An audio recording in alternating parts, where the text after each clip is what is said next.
హర్ష సాయి, బయ్యసని యాదవ్, ఈ ఇమ్రాన్ ఖాన్ మొత్తం వీళ్ళందరూ దుబాయ్ పారిపోయారండి.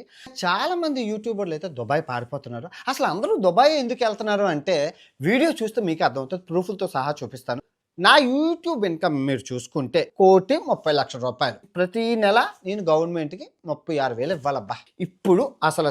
సో, ఈ దుబాయ్‌లో అసలు వీళ్ళందరూ ఎలా చేస్తున్నారంటే దుబాయ్ హవాలా ఇది లీగలా అంటే ఇల్లీగల్ బొక్కలేసి తినేస్తారు. లంచం పెద్దదా? హవాలా పెద్దదంటే ఏది పెద్దది?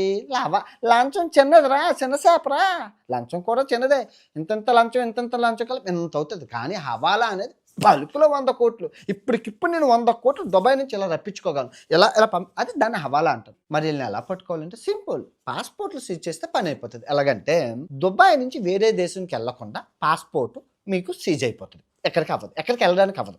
సో, ఆ విధంగా అప్పుడేమవుతది డబ్బులు లేక సచ్చినట్లు ఎంబస్సీకెళ్ళి కొత్త పాస్‌పోర్ట్ అప్లై చేసుకోవడమో, లేక ఇండియా రావడమో ఏదో జరుగుతది. సో, ఆ విధంగా అయితే పాస్‌పోర్ట్ సీజ్ అయితే అయిపోద్ది. ఈ హవాలా బెట్టింగ్ సిస్టమ్ వల్ల నష్టాలు అమాయకమైన ప్రజలు బలైపోతున్నారు. తర్వాత మన దేశం యొక్క డబ్బు విదేశాలకు వెళ్ళిపోతుంది.